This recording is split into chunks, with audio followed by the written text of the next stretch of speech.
चला मित्रांनो, आपण जो आज कार्यक्रम घेतला त्या कार्यक्रमाचं वैशिष्ट्य म्हणजे काय की एक महाराष्ट्राला आपल्याजवळ समोर जे उपस्थित बसलेत माननीय धनंजय उत्तम बुरगुटे हे रिझल्ट लागण्यापुरते मर्यादित होते, पण ज्या दिवशी यांचा रिझल्ट लागला, ज्या दिवशी यांची निवड झाली त्यांच्या नावासमोर त्या दिवशी पोलीस उपनिरीक्षक हा शब्द लागला.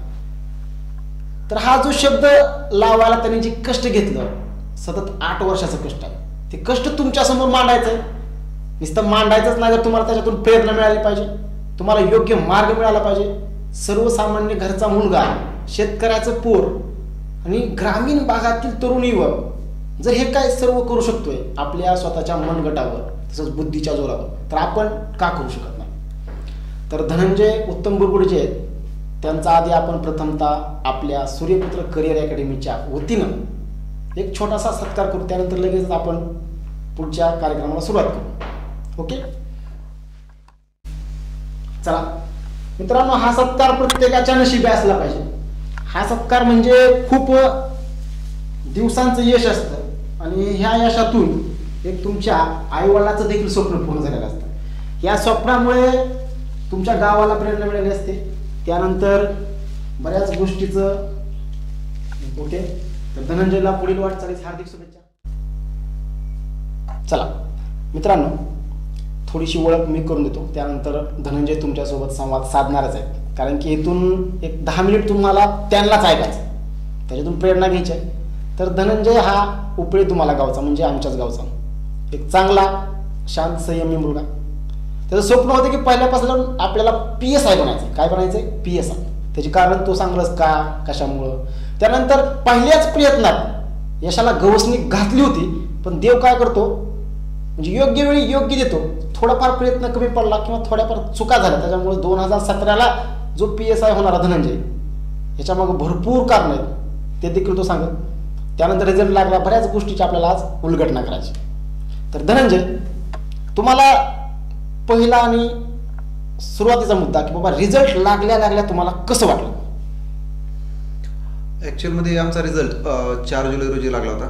4 जुलै रोजी 100% मुलांची मेरिट लिस्ट लागली आणि 90% मुलांचा फायनल मेरिट लिस्टमध्ये म्हणजे सिलेक्शन लिस्ट लागली होती. आणि आम्हाला माहिती होतं की आमचा रिझल्ट लागला, आमचा नंबर बसतोय, पण आम्ही कोणाला सांगू शकत नव्हतो. तर 3 दिवस मी झोपलो नव्हतो त्यावेळेस. 3 दिवस म्हणजे लिटरली फक्त 3 दिवसात रोज 2-2 तास फक्त झोप होत होती. असं एकदम खुश होतो, पण कोणाला सांगू शकत नव्हतो. असेच दिवस 6 महिने गेले आणि ज्यावेळेस फायनल रिझल्ट आला आत्ता 28 डिसेंबर 2023 रोजी, त्यावेळेस पूर्ण असं जग बदललं होतं. जवळजवळ 400 लोकांचे मेसेज आलेले आणि कॉल तर म्हणजे कॉल उचलायला टाईम नव्हता, एवढे कॉल, दिवसभर कॉल, जवळजवळ 150-200 लोकांचे कॉल आले. 100 तर नवीनच नंबर होते माझ्यासाठी. लोक कसं असतं, भरपूर लोक नवीन पण आपल्याला आपल्या आनंदात सहभागी असतात किंवा नवीन लोक म्हणण्यापेक्षा आपले भरपूर असे हितचिंतक असतात की असं आपण ज्यावेळेस सक्सेसफुल होतो त्यावेळेस आपल्याला शुभेच्छा देण्यासाठी येतात. ओके, तर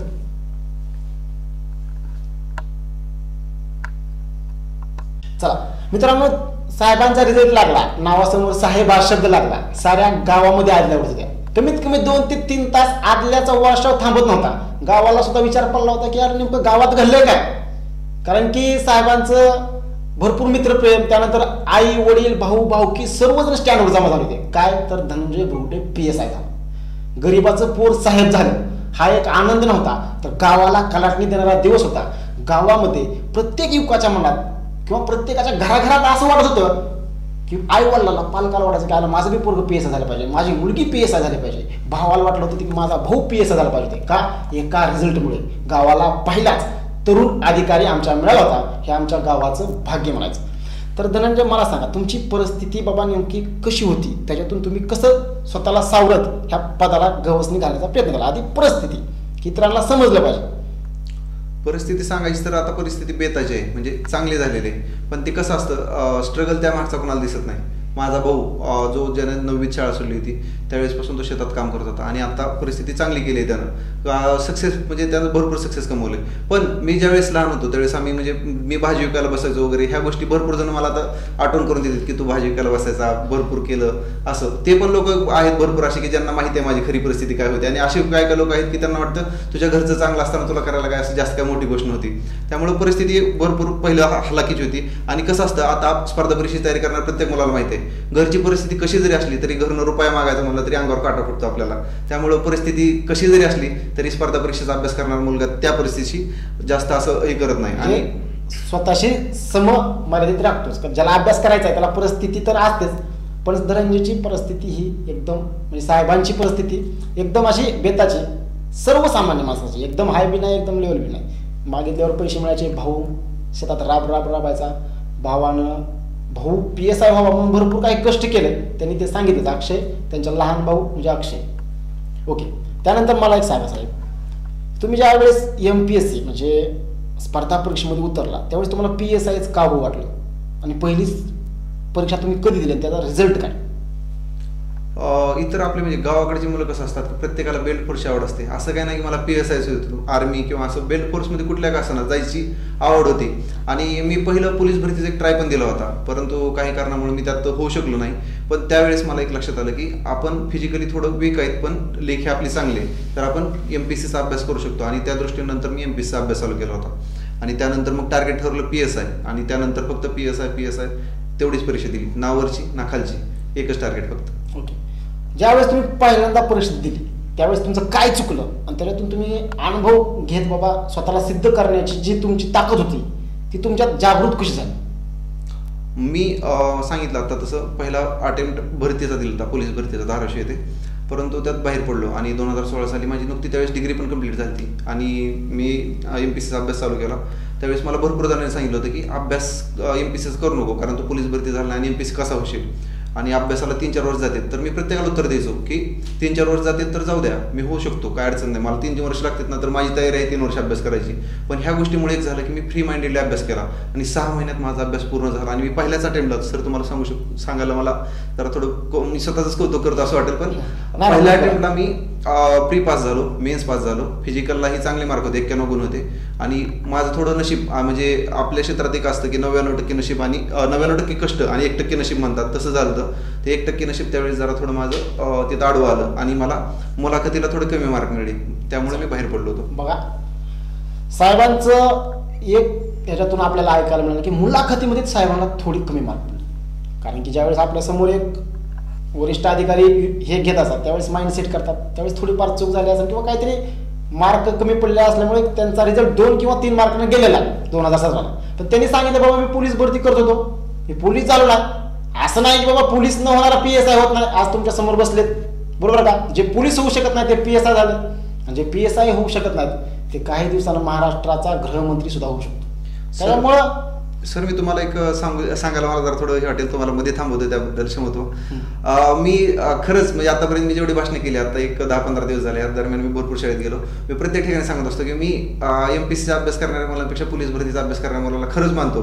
कारण काय असतं, ज्यावेळेस आम्ही MPSCचा अभ्यास करणारे PSIला ज्यावेळेस क्वालिफाय होतात मुलं, आम्ही फक्त फिजिकल एवढंच करतो, पुस्तकाला आम्हाला हात लावून होत नाही. परत ज्यावेळेस भरतीचा अभ्यास करणारी मुलं असतात त्यांना खरं मानलं पाहिजे की ग्राउंडवर सकाळ संध्याकाळ एवढं पळतात आणि परत नंतर अभ्यासाला दिवसभर लायब्ररीत बसतात, तर खरंच त्यांच्यासाठी सल्यूट की खूप मोठी गोष्ट करतात ते. ओके, साहेबांचं म्हणणं आहे बाबा पोलीस भरती करणाऱ्या मुलांना त्यांनी एक सांगितलंय की बाबा पोलीस भरती सुद्धा खूप अवघड आहे, की पोलीस भरती करणाऱ्या मुलांचं कष्ट भरपूर भयानक असतं. सकाळी 1 तास ग्राउंड, संध्याकाळी 1 तास ग्राउंड, त्यानंतर अभ्यास, परिस्थिती, बऱ्याच गोष्टीशी ताळमेळ लावून आपल्याला पोलीस बनायचं असतं. पण असं चला, साहेबांनी सांगितलं पोलीस तुमच्यासाठी विद्यार्थ्यांना चांगलं मार्गदर्शन केलं.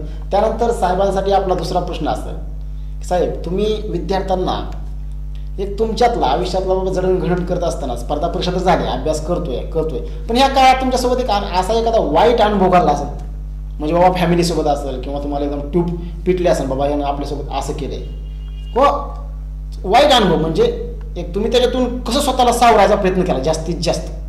सर वाईट अनुभव सांगायचं झालं तर आत्ताच आपण जसं बोलणं झालं आपलं की माझं मी पहिल्याच अटेम्प्टला सगळं पास म्हणजे पूर्व मेन्स आणि फिजिकल वगैरे सगळं क्वालिफाय होतो, परंतु बाहेर पडलो होतो.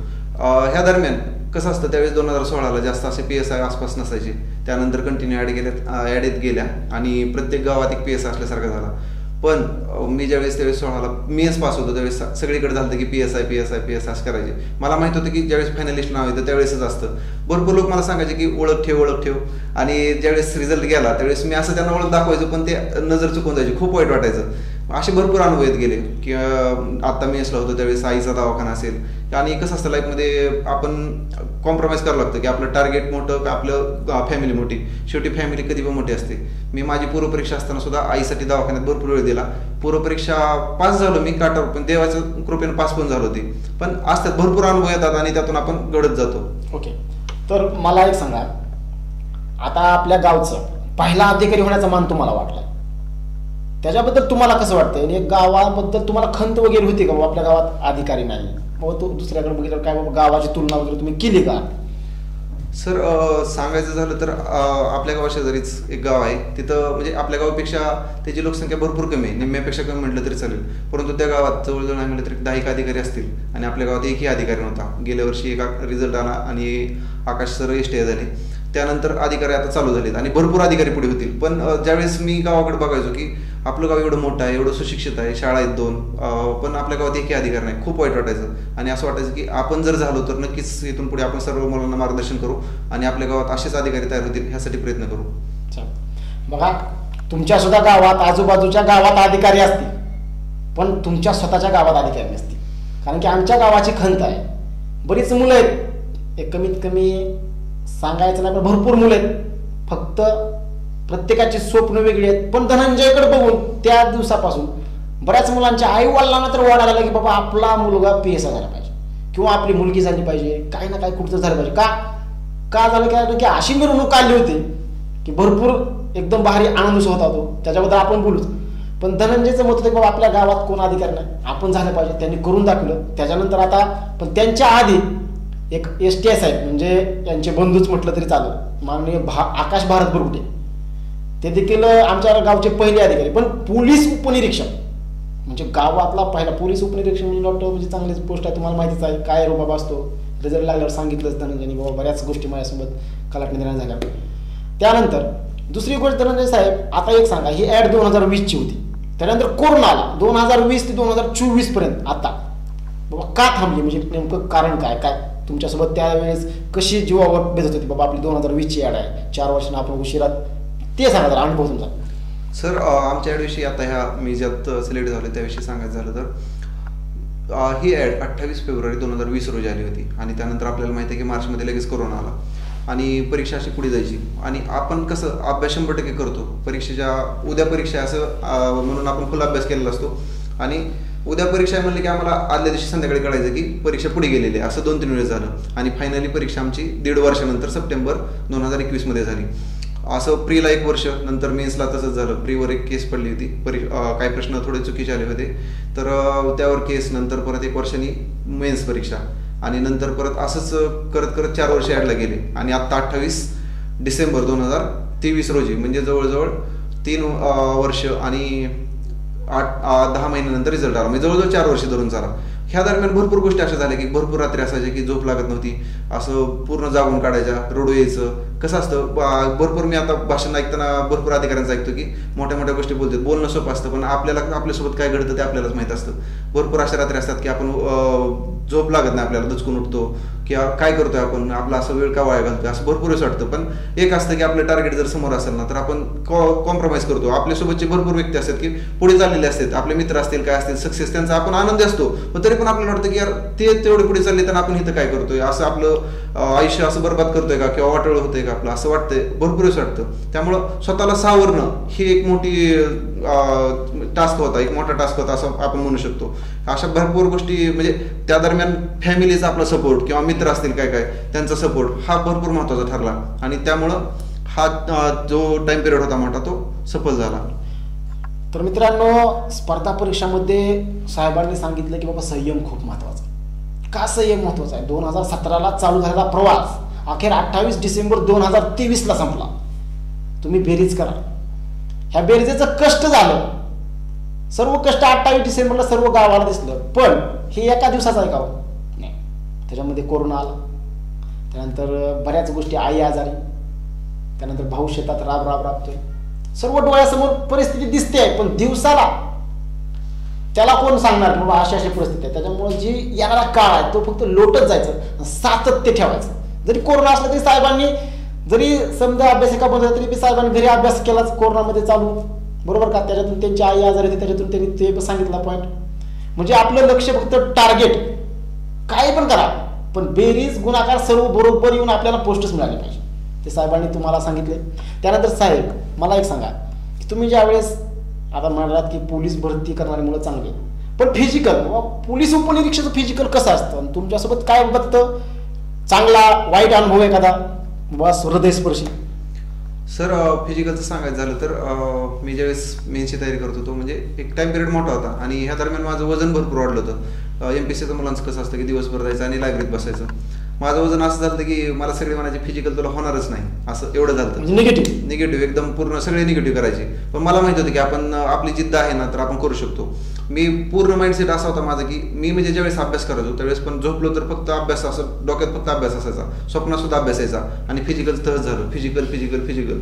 मी सकाळी उठायचो, 6ला ग्राउंडवर जायचो, 2-3 तास फिजिकल, म्हणजे 20 राऊंड, 400 मीटरचे आपले राऊंड असते तर 20 राऊंड मारायचो. आणि ज्यावेळेस शनिवारी माझं शनिवारी आपलं जे लॉंग असतं ना तर मी 50 राऊंड मारले होते फायनल ज्यावेळेस होतं. एवढं फिजिकल केलं तर सकाळी ग्राउंड, डाएट, नंतर झोप, नंतर परत उठलं की 5 वाजता ग्राउंड, नंतर परत जेवण, संध्याकाळी अजून परत चक्रा मारायच्या की जेवण झालं सुद्धा वजन कमी करायचं म्हणून. आणि ह्या दरम्यान सर सांगायला मला थोडं हे वाटतं की 3 महिन्यानंतर माझं 16 किलो वजन कमी झालं. 3 महिन्यात 16 किलो वजन कमी केलं. आणि ज्यावेळेस फायनल फिजिकल आलं त्यावेळेस आता अजून मी जे मागाशी सांगितलं तोच पॉईंट की 99% कष्ट असतं आणि 1% नशीब. ते 1% नशीब शेवटी तिथं त्यानं जरा थोडं दाखवलंच आणि माझी उडी फॉल गेली. ज्या मुलांना माहीत नसेल, जे पहिले पोलीस भरती करायचे त्यांना माहिती आहे की लॉंग जम्प असा इव्हेंट असतो की तो आपण पळत द्यायचा आणि एक रेष असते त्याच्या अलीकडून उडी मारायची. त्या रेषच्या एवढं जरी पुढे गेलं तरी फॉल असतो. आणि तहच झालं माझं. मी पळत आलो, उडी मारली आणि फॉल हा शब्द ऐकला आणि मला माहित होतं माझी फक्त उडी किंचित तुम्हाला दिसत असेल एवढी फक्त उडी फॉल गेली ती आणि माझं पूर्ण कष्ट वाया गेलं असं मला वाटलं त्यावेळेस. ज्यावेळेस फॉल शब्द ऐकला त्यावेळेस एकदम अशी छातीची दडदड वाढली होती आणि मला काहीच कळलं नाही. 2 इव्हेंट त्या लॉंग जम्पला 2 वेळेस आपल्याला चान्स दिला जातो, पण पहिला ज्यावेळेस मी तो शब्द फॉल ऐकला त्यावेळेस दुसरा चान्सला मला माहितच नाही माझी उडी किती फॉल झाली काय झाली. म्हणजे मला असं वाटलं की क्षणात सगळं संपलंय. हे 3-3.5 वर्ष जे घालवलं होतं त्या ॲडसाठी, PSI साठी, ते पूर्ण मातीत मिळालं असं मला वाटत होतं त्यावेळेस. बघा साहेबांची उडी फॉल गेली, उडी फॉल जाऊन पण तुमच्या समोर आज साहेब बसले, का बसले असते त्याच्यावर त्यांनी विचार केला. कसं असतं ज्यावेळेस तुम्ही स्वतः ग्राउंडमध्ये असता त्यावेळेस आता माझ्या अंगावर ऐकताना काटा येतोय, कारण की इतकं मोठं कष्ट केलंय. ती एका उडीमुळे जर आपलं फेल ठरत असलं तर वरचा जो बघणारा असतो का देव, तो देतो बघा काही ना काही तुम्हाला जे तुमचं सतत कष्ट आहे त्याला बरोबर योग्य असं देतो.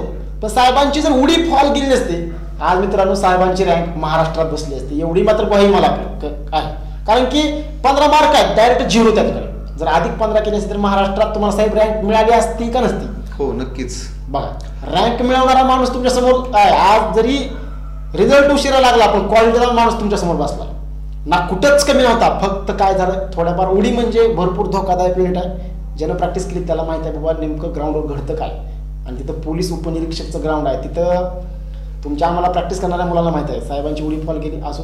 त्यानंतर साहेब तुम्ही उडी फॉल केल्यानंतरचा जो नंतरचा इंटरव्ह्यू आहे त्यानंतर बऱ्याच गोष्टी आहेत त्या तुम्ही कशा कॅप्चर केल्या? तुम्हाला जर कळलं आता आपली पोस्ट गेली तरी पण तुम्ही तिथून कसं सावरलं स्वतःला? उडी फॉल गेली आणि मी सांगितलं जसं प्रत्येकाच्या लाईफमध्ये आपण अभ्यास करणाऱ्या मुलांना माहीत असतं की आपण कष्ट केलेला आहे. तुम्ही पेपरवरून येता, ज्यावेळेस तुमचं ग्राउंड झालेलं असतं भरतीच्या मुलांचं आणि नंतर पेपर असतात, पेपरवरून आपण येतो आणि ज्यावेळेस कळतं आपला रिझल्ट लागतं त्यावेळेस ज्यावेळेस काय मुलं असतात की मार्क असतात तेवढे, मेरिट पण तेवढंच लागलेलं असतं, त्याच मार्कावर असून सुद्धा वेटिंगला असतात. किती वाईट वाटतं. सेम तसं झालं माझं. उडी फॉल घेतली त्या दिवशी प्रवासात होतो पूर्ण विचारात, 2 दिवस रूमवर झोप लागली नाही, दचकून जागायची.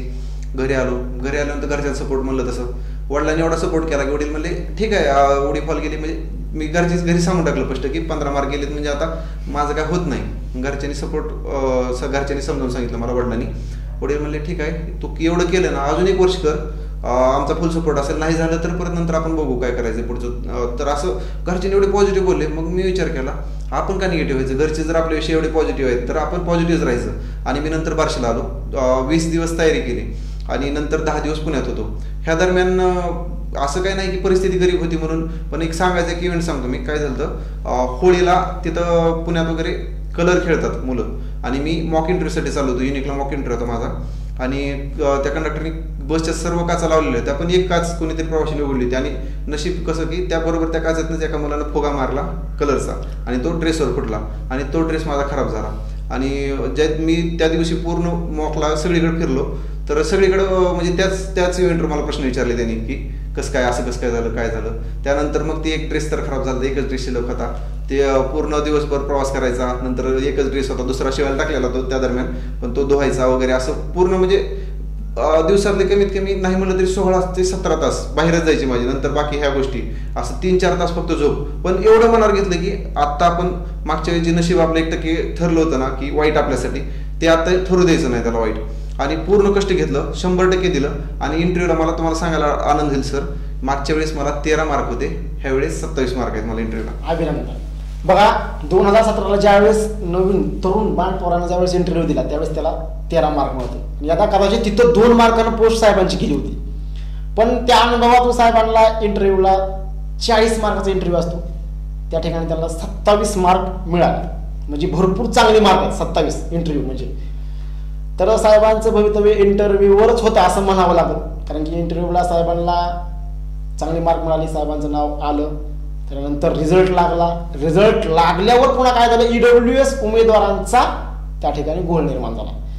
रिझल्ट साहेबांना 6 महिने आधीच साहेबांच्या अंगावर गुलाल पडला असता, पण 28 डिसेंबर तारीख का ठरली, कारण की तिथे EWS होता. त्याच्यामध्ये साहेबांनी भरपूर कष्ट, ते बऱ्याच गोष्टीला समोर स्वतः पुढाकार घेऊन सर्व मुलं गोळा करून बऱ्याच गोष्टी साहेबांनी अनुभवल्यात. त्याचं थोडे 1 मिनिटात सांगावं नेमकं काय.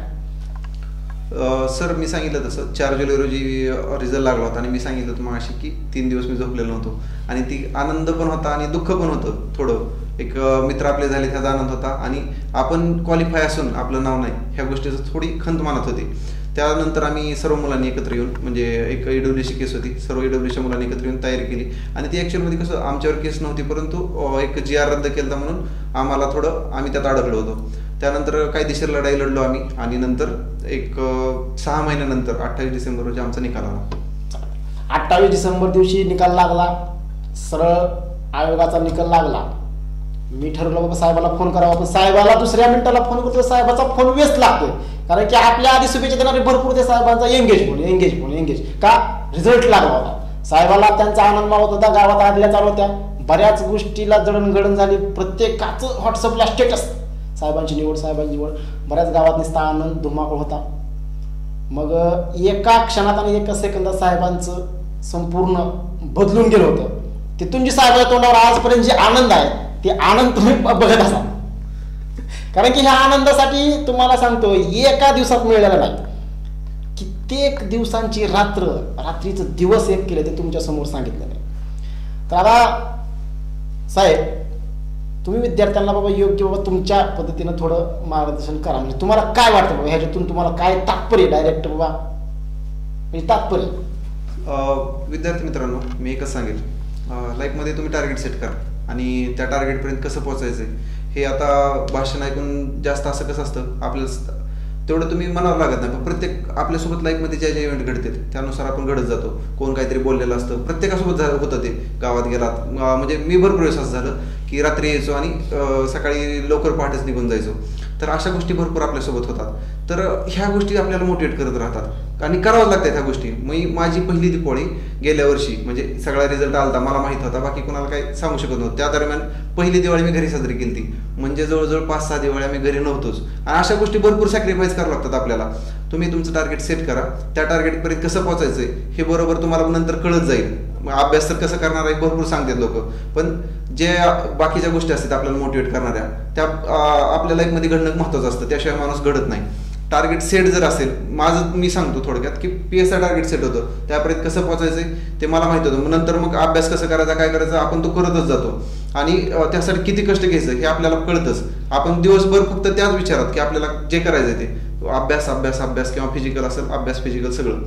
तर टार्गेट सेट असल्यामुळे काय होतं की आपण प्रत्येक कदम म्हणजे आपलं प्रत्येक पाऊल आहे ना आपल्या त्या टार्गेट दिशेने सेट करतो. भरपूर मी सांगितलं म्हणजे माझ्या लाईफमध्ये असं 2 वेळेस झालं की त्या टार्गेटपासून मी तिथपर्यंत गेलो आणि माघारी यावं लागलं. पण आपलं टार्गेट जर हे असेल म्हणतात ना की आपलं एक जर इच्छाशक्ती जर प्रगट असेल तर देव सुद्धा आपल्याला ती गोष्ट नशिबात नसली तरी लिहून देतो. तसंच माझ्या बाबतीत झालं, तसं तुमच्या बाबतीत हे होणार आहे की तुम्ही कष्ट करत राहा. आता भरपूर मुलं असतील की 18,000 भरती असताना सुद्धा बाहेर पडलेत, पण तुम्ही पुढच्या वेळेस 5,000 6,000 जरी निघले तरी होणार. पण तुमचं टार्गेट अजिबात चेंज करायचं नाही. 100% द्या, नक्कीच तुमचं पण प्रयत्न यशस्वी होणार आणि तुम्ही पण अधिकारी किंवा पोलीस अधिकारी होणार. ओके. तर मित्रांनो, पूर्ण मुलाखतीतून तुम्हाला एवढं समजलं असेल की साहेबांचं भरपूर कष्ट आहे, त्यानंतर कष्ट आहे पण थोडासा लेट लेकिन थेट. म्हणजे पोलीस नाही तर डायरेक्ट PSI झाली PSI. त्यानंतर त्यांनी एक सांगितलं बाबा चांगला मुद्दा की बाबा ज्यावेळेस वाघ असतो बाबा त्यावेळेस जेव्हा शिकार करायला हरणाच्या मागे पळायला लागतो त्यावेळेस तो फक्त हरणावरच टार्गेट करतो. म्हणजे ज्यावेळेस आपण शिकारीला धावतोय त्यावेळेस आपली शिकारच बघायची. आजूबाजूला जर इकडं कुठं ह्याचीच भरती निघाली त्याचीच भरती निघाली भर फॉर्म अशा गोष्टी साहेबांनी केल्या नाहीत, कारण की टार्गेट काय आपलं ते, तर त्याला गवसणी घातली. चला साहेब, एक विद्यार्थ्यांना तुमची पण परिस्थिती सांगा, पण विद्यार्थ्याच्या परिस्थितीतून विद्यार्थ्यांना सावरलं कसं पाहिजे ते थोडे 1.5 ते 2 मिनिटात जर सांगा. सर, मी सांगितलं तसं परिस्थिती आमची तशी बेताची होती. असं काय नव्हतं की गरीब होतो किंवा काय. परिस्थिती पैसे मागितल्या दुसऱ्या दिवशी वडील अकाउंटला टाकायचे. म्हणजे नाही म्हणत असतील किंवा काय असतील, पण वडिलांना म्हणजे खूप मानतो मी की किती जरी हलाखीची परिस्थिती असली कोणाकडे तरी रोज न घेतील काय करतील टाकायचे. आणि आता तर परिस्थिती भाऊ वगैरे वडिलांना सोबत असल्यामुळे चांगली झालेली. पण मी ज्यावेळेस तयारी करत होतो बार्शीमध्ये त्यावेळेस मी सायकलवर हिंडायचो. म्हणजे आत्ता माझं वय 28 आहे कंप्लीट, 29 रनिंग. एवढं असताना सुद्धा मी सायकलवर फिरत होतो. भरपूर मला म्हणायचे की घरचं एवढं आहे तर मग कशाला सायकल फिरतो वगैरे. पण आपण अभ्यास करतो, आपल्याला माहिती आहे. आपण ज्यावेळेस घरून रूम भाडं मागतो किंवा मेससाठी जे मुलं मेसला असतील ते पैसे मागतात, तर 1 रुपया मागायचं म्हणजे 100 1000 काय असतील तेवढे मागायचं म्हणलं तरी आपल्याला असं काटा येतो अंगावर, कसं मागायचं काय. असं वाटतं की प्रत्येक 1 महिन्यात मागतो, दुसऱ्या महिन्यात, तिसऱ्या महिन्यात, असं वाटत जातं की किती दिवस मागणार आपण. तर माझं जास्त काही खर्च होत नव्हता. मी फक्त रूम भाडं घरनं घ्यायचो. घरनं कधी डबा यायचा, कधी मी बहिणीकडे, माझी चुलत बहीण जिनं मला लहानपणापासून सांभाळलं, आमचे दाजी असतील, तर त्यांनी भरपूर सपोर्ट केला. त्या गोष्टीमध्ये जास्त काय असा खर्च झाला नाही. पण एक मी सांगेल की आपलं जर टार्गेट सेट असेल तर परिस्थिती काही जास्त मॅटर करत नाही.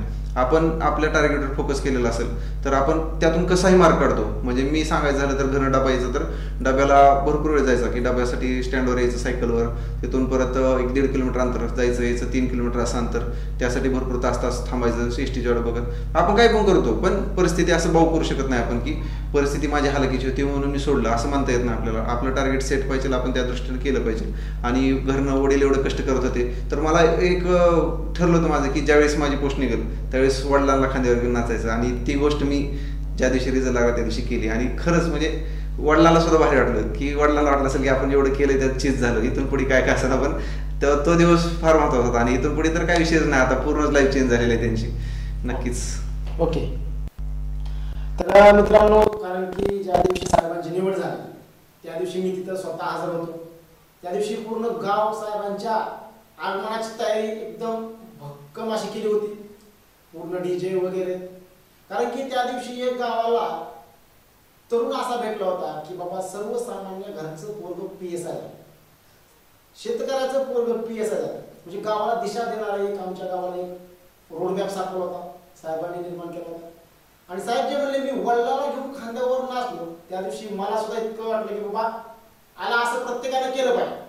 कारण की जे आपले सर्वेसर्वा असतात, जे आपल्या यशात अपयशात सामील असतात, त्यांना आनंदामध्ये खांद्यावर घेऊन नाचलं पाहिजे. हे धनंजय साहेबांनी करून दाखवलं आणि त्यांनी खरंच खांद्यावर घेऊन नाचले. साहेब वडिलांना खांद्यावर घेऊन नाचले होते त्यावेळेस संपूर्ण आनंद अश्रू आले असते. असं साहेबांना पुढील वाटचालीस आपल्या सूर्यपुत्र परिवाराकडून आणि इतर परीक्षार्थी विद्यार्थ्याकडून पुढील वाटचालीस हार्दिक हार्दिक शुभेच्छा. साहेब पुन्हा एकदा अशीच आमच्या म्हणजे तुम्ही तर भेट देणार आहेत पण यावेळेस सिव्हिलवर नाही, पुढच्या वेळेस मस्त अशी पिस्टल वर्दी तुमचा रुबाब दिसला पाहिजे अशा एका म्हणजे युनिफॉर्म मध्ये तुम्ही आमच्या इकडे नक्की भेट द्या. नक्की सर. ओके.